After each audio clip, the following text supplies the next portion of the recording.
McNicholas, and I'm delighted to welcome into the Creative Design Studio two of Ponty's movers and shakers, Steve Ashford and Bari Goddard. Shall I do it in alphabetical order, or are you okay with that order, guys? You okay? That is alphabetical. Yeah, that is, there we are then. Okay. Both Steve and Bari shared their stories, brilliant stories of how they grew up in Ponty, their musical influences, and what they went on to do in music, in my book, Ponty Movers and Shakers.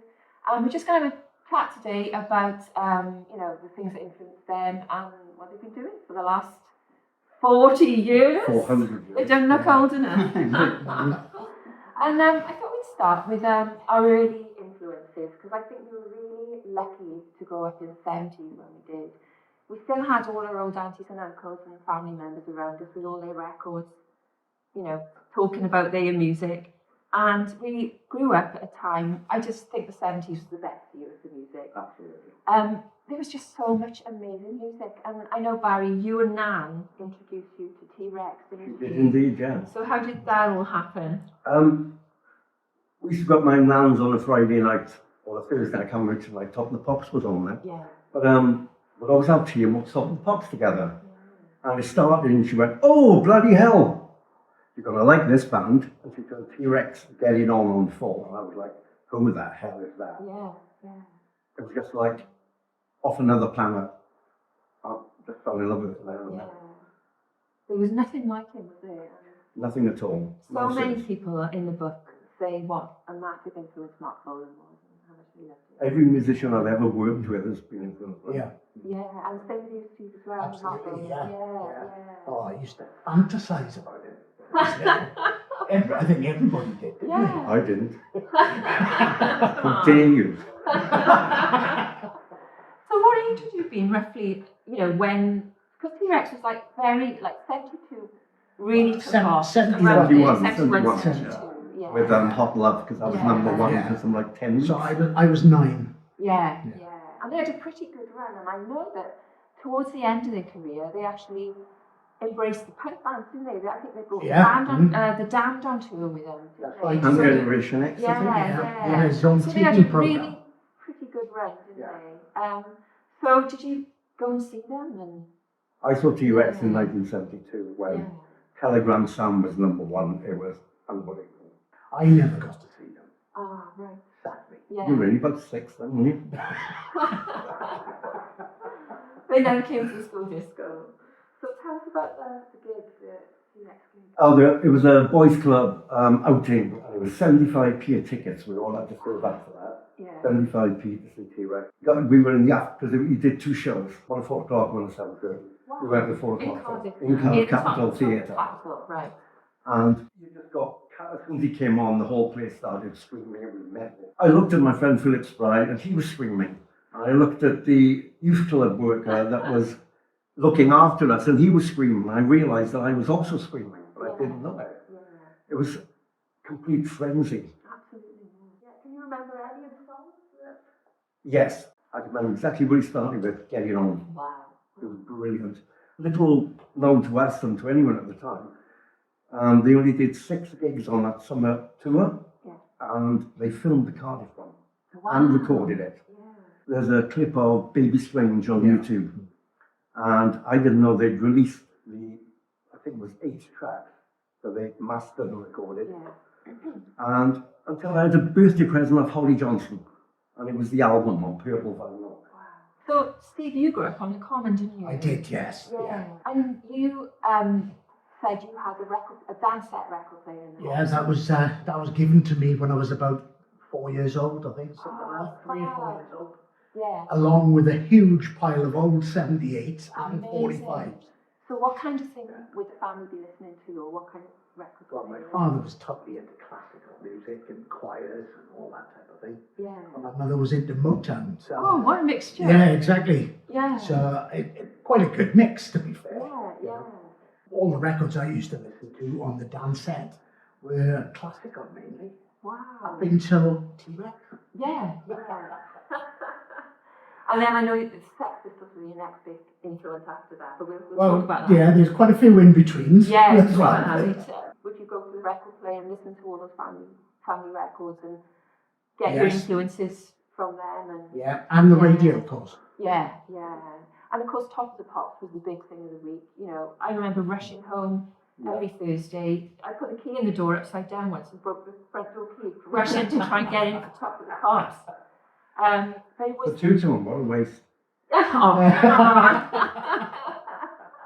I'm younger than you. A bit. You were listening to these records, and then I know, Barry, you sort of started training yourself to sing, listening maybe to some of these records. Yeah. Did you want to be a singer? Did you both want to be musicians, or was this something that sort of happened gradually? I always wanted to do something like that. Yeah. I would be a painter and a singer. And when I saw T-Rex, that was it. I thought, I want to sing in the group. Your first band was Poison Waffle? No. The Fondlers. The Fondlers. What a great name. I love it. I think the bands that we were all in had the best names, didn't they? They did. Did you come up with that? I didn't actually, no. Simon Barber. Do you know a band called the Chesterfields? Yeah. Yeah, well, he was a drummer in Blaue Reiter. Ah, right. But he was also the drummer in the Fondlers. So we nicked him from there, didn't we? And he came out with the name Fondlers. And we actually filmed a video. Yeah. And maybe that exists somewhere, you never know. Might still be somewhere. Someone's probably got it. Yeah. And there's a Fondlers video, and we had two backing singers. They didn't sing at all, they just did all that. And they cut my clothes off me during the video. Wow. So I just left in my underpants. Lovely. Clear and shown. Which says that I was trying to sing and those kids were sniffing away, you know. So that was in Art College? Newport Art College. Yeah. Art College is famous for having creative people who will often end up in bands of Roxy music. There's so many examples. Joe Stummer, so many examples. So you met the guys in the band in college then? Yeah. I started the band in college. Did you play much around Newport? We never did a gig. Never did. Not once. No. And Steve, your first band were the Common Cult? Yes. From... You changed our name to the Cult. Yeah, I know. You got there before Ian Ashford. And you were based in Ponty, weren't you? Yeah. And all the members of the band were local. Yeah, there was Nick Burton. Yeah. He was on drums, and Paul Horton on bass. Yeah. And Dorian Thomas on the lead vocals. Yeah. Oh, God, I could hear that. Yeah. Have you got any recordings, or is it? Only some rehearsal tapes. Oh, wow. Yeah, that'd be good to hear. Yeah, we played our first gig the night before my first O-level. Wow. Did you pass it? That's one of the two that I passed. Wow. Can you remember the subject? That was English. Oh, there we are. Yeah. So where was that gig then? That was in Monty's in Goddard. Yeah. It's funny, because I am only just a little bit younger than you guys, I don't remember Monty's, because I think it closed by the time I started going out in Cardiff, which was probably like the early 80s. I think in Charles Street, wasn't it? Yeah. It had closed. But I remember the Mars Bar was in Charles Street. Yeah. And there were other clubs in Charles Street. And then Nero's, which we'll talk about later, was the club I would have gone to then in about 85 probably. So what can you remember anything from that first gig? First gig, I can remember being so nervous. Yeah. And the rest of it is a total blur. Yeah. I think we only did 4 songs, one of which we made up on the spot. Jazz. And we did a cover version of Wanna Be a Dog, the Stooges classic. Yeah. We wrote the other 2, so that's what I started writing. Yeah. That was the first gig, a total blur. Yeah. You know, in fact, every gig I think I've ever done almost been a blur. Yeah, I think, you try and look back and remember specific gigs. I can't remember hardly anything. Yeah. I remember any early gigs I did. I can't remember hardly anything about them. Yeah. But at the time, they were such a big deal, Exactly. And I think we were all learning as well. You were kind of making it up as you went along. But that was the whole, the whole point, really, Yeah. So after the Common Cult then, which bands were you in then? Was it Blaue Reiter after? Yeah, it was, after Alt, as we were then, split up. Hardly split up. We just wandered off. Across town. I went to see Poison Waffle up in... Another great name. Where it's from? Influenced by Dallas? No? Perfect. There we are. Yeah. Charlene? Was it? Charlene, yeah. Up in, I think it was the Glencoe Community Centre. Yeah. And I saw Bari, obviously, singing, after Morty was doing his Shirley Bassey. He did. Oh, remember? do you know what? That's been a great night out. I saw Barry singing and I thought, I want to be in a band with him. And then we started talking after the gig, didn't we? And decided to see what we could come up with. Yeah. So the early lineup of Blaue Reiter. Now I looked this up. Blaue Reiter from the art movement, the Blue Rider, and sorry folks, it's really nerdy now, but Kandinsky was one of the co-founders of this art movement, and I'm guessing that's where you got your name from. It being is. an art Yeah. student. We were originally going to be called Bauhaus. Oh, did somebody On pick pictures to the Bauhaus already poster. there? They really spelled the goatees Yeah, then. We that were was it. destroyed. Destroyed? Yeah. Really? Oh, never mind. I mean, Blaue Reiter is brilliant, so, and very, very cool.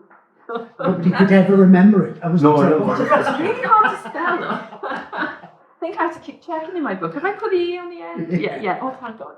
The early lineup. Who was in the early lineup with you guys? Obviously, as to Andy Reeves Yeah. and Simon Barber. Oh, Simon Barber. Simon yeah. Barber Was of Simon the Chesterfield. on drums? On drums. On drums. So Andy was That was just before. playing guitar then. No, was bass. Andy On bass. Yeah. When you got together, who was writing the songs and? Well, yeah. Can you remember what your early influences might have been, or was it just like teenage angst and these usual thing that we were all writing? Well, I think even then we were more into the sort of slightly arty side, really. Yeah. We were Pretentious little sods. orthodox. Somebody's got to be. Yeah. Yeah. Magazine we were really into. Yeah, the two-way army. Two-way army, Brilliant. yeah. Do you know, our friend's Electric was 44 years old this week, and it just still sounds new to me. It's amazing. Oh, it still sounds like early orthodox. Yes, it is. So where did you sort of rehearse and get your, the Our first ever rehearsal, I think, was in Umpy's garage. It was, yeah. Garage. And where was that Ponty? We were a real garage Drinkle. band. Proper garage band. And did the songs come quickly, Were you sort of quite prolific? Yeah.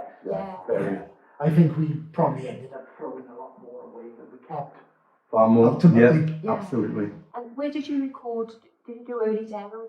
Where did you record? Well, we used to record our rehearsal Yeah. And a little cassette, portable Yeah. cassette. Like we all did, because that's all we had. We got Phil O'Keefe on board Yeah. after a while, who had a mixing desk and things. Brilliant.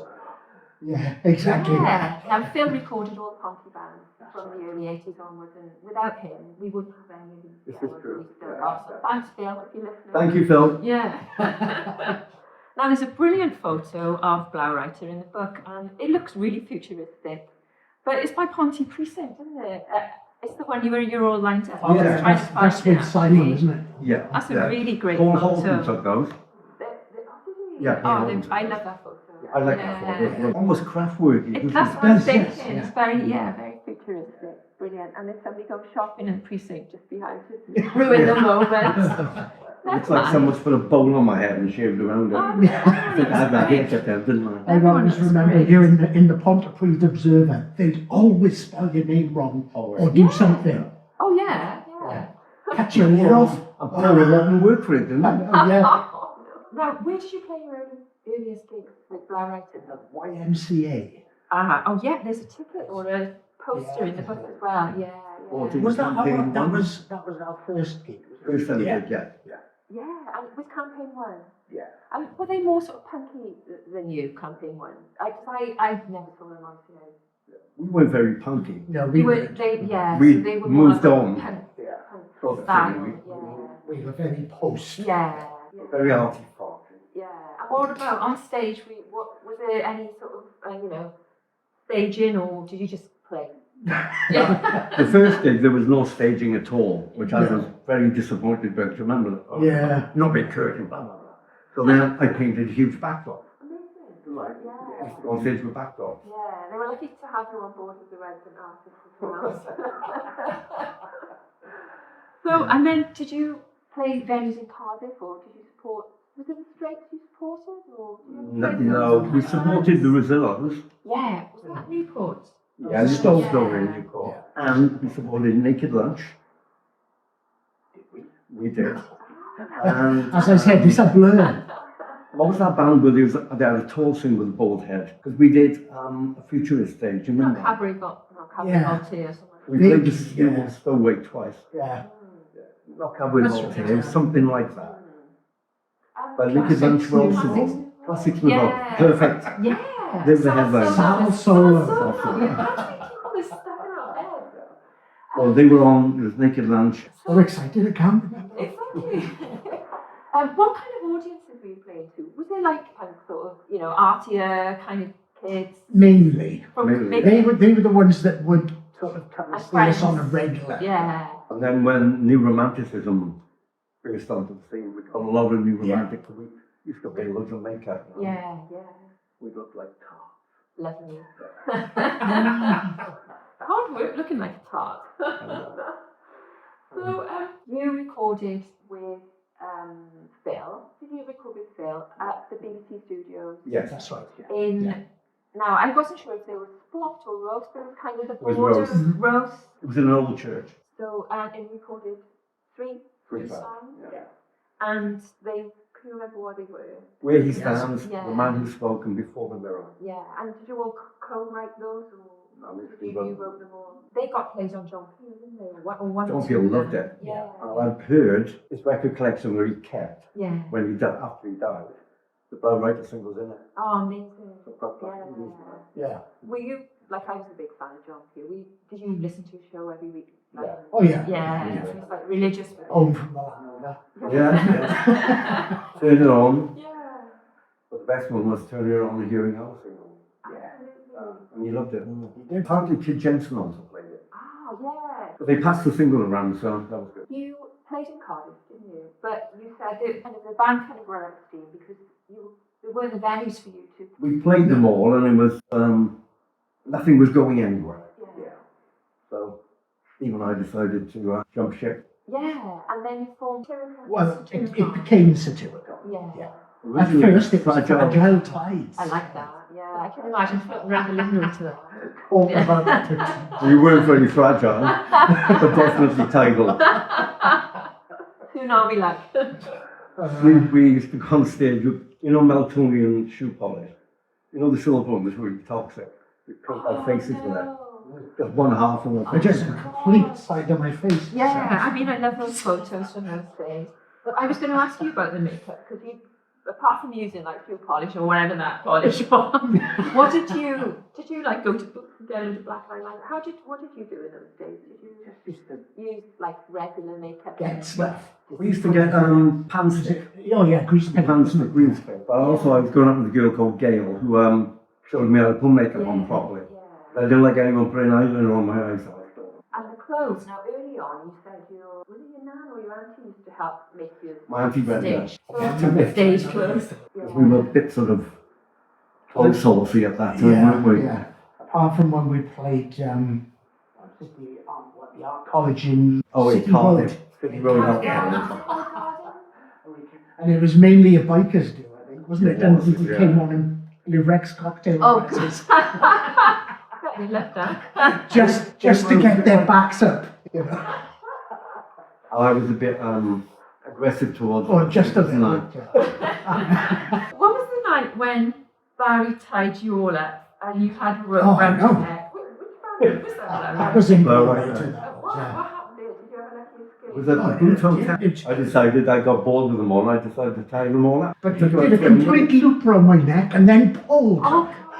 That was having fun. Yeah, what a way to go. Oh, God. I had friction bits right Oh, behind road. no. Yeah, hopefully I told friction Yeah. goes on his arms as well. God. I hope he paid you danger money that night. In your earlier bands, was that still a thing? Because I think you don't feel that anymore, gigs. Well, you rarely feel that anymore, gigs. I used to But get back then, I used to get beaten up on a regular Oh. basis. Yes. just because of how you looked. Just because of how I looked. Yeah, and I was like locally. Of course, I was still in school when it first started. Yeah. And school was a prime place Yeah. for it all to happen. It's so strange thinking back. There was always blood on the streets of Ponty on the weekend. It's just, I'm so glad that sort of violent culture has hopefully, Yeah, I think they're all just too stoned. Yeah, exactly. Or looking at their phones. They're too busy looking at their phones to have a fight. Watching violence on the phone. Yeah, there we are. The only time I've ever had where I was into Ponty dressing back was on Taft Street, and 2 firemen got off a fire engine and pushed me out the doorway and punched me. And then they rescued you. They would have needed rescuing. Satyricon, how long were you together? Yeah, it's fine. Yeah, a couple of years, I think. Yeah. Did you play in London? Yeah. We played in Batcave, the first incarnation, so we were very honoured for that. Where was the Batcave for anyone who doesn't remember it? The big goth club it was, wasn't it? Not at that time. It was just off Shaftesbury Avenue. I can't remember the name of the club. It was all prostitutes on the top and prostitutes in the basement, and they had this club going up the back where there was a lift to what was an old cinema. And all the prostitutes used to have group sex, but on that night they didn't. So we performed there. They had a night off. All the solo prostitutes, and they were all there. It was incredible. Yeah. It was. And obviously it was known as the big goth, hangout, wasn't it? So Yeah. I'm guessing No, it wasn't. No, it wasn't wasn't so goth much then, wasn't was so it? much. So what We all sort of dressed like crowd? it. Yeah. Would it be like the new romantic crowd hangover from that scene as well? Sort Maybe of. gone Yeah, it's in? post-punk, Yeah. new romantic, Yeah. There was no word from the movie. There wasn't really, We was just there? were us, really. Yeah. Yeah. It just looked very bizarre. And did they have regular band nights, do you remember? Or? Every night was a band Yeah. night. The second one moved to an old gay club in Leicester Square, and as you walked in, there was an American Jeep parked in. As you walked in through the door, and you had to climb in through the top of the Jeep to get into the club. Wow. That's great. It was really How fun. did you get out then? Did you have to climb? There was a doorway at the That's back, all right, then. so they forced everyone to go into the Jeep first. Oh no. After Satyricon, now I know you moved back home, didn't you? I did, You yeah. moved back home to Cardiff, and then Bari, you stayed in London. Yeah. And that's where you met Brigandage. I was asked to go up to Bradford and rehearse with Southern Death Cult. Yeah.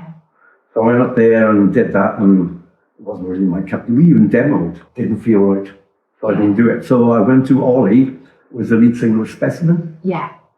who ran the Batcave. Yeah.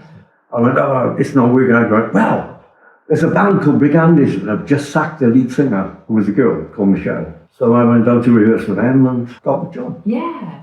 And then they became nice. Yeah. Yeah, which was very soon after, wasn't it? Yeah, I had to change the name. There's no way I was going to go wrong. Yeah. I didn't like the name Night, well, they came up with it. And because I was new, I wasn't pushing enough. Yeah. So where did you play then? I know they actually first came to ever Ponty gig. once and... We did, Yeah. yeah. First ever gig was Brixton, I think it's Brixton Academy, supporting Flesh for Lulu. I think it might have been Daniel Dax. Oh, Yeah. great. And did you record any demos or any... Yeah, we did some demos.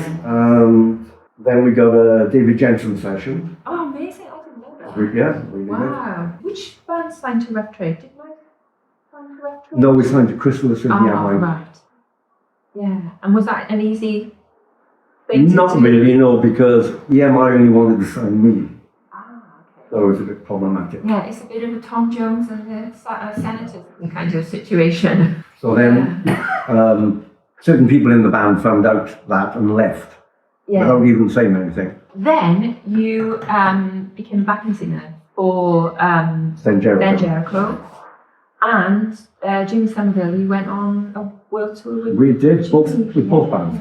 Amazing. There's a lovely story though about, you mentioned in the book, about playing Paris in front of Oh, how many thousands of people at the Eiffel Millions. Tower. And you didn't realise you were stepping out under the we didn't, no, we Eiffel didn't. Tower. They had a tunnel coming from the dressing rooms at the end of the tunnel and then fed up and we were on the stage. And we all went through this tunnel running, laughing and giggling. And we got on the stage and we went, expletive, Yeah. it's the Eiffel Tower.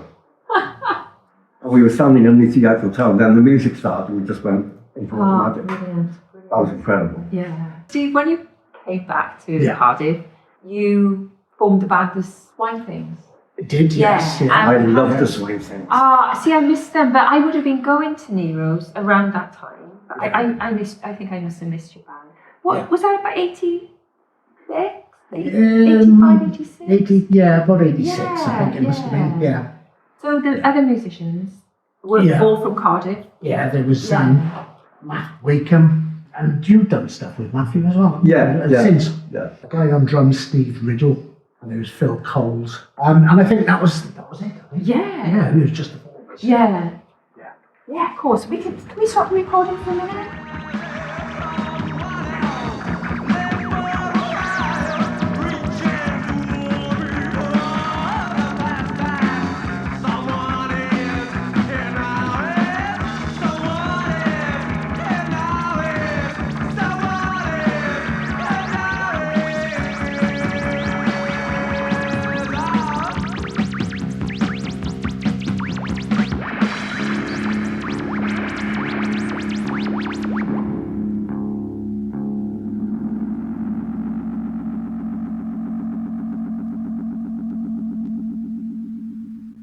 That's Blaue Reiter, who come from Ponty and Cardiff, and a record on Orifice called Where He Stands on tomorrow night.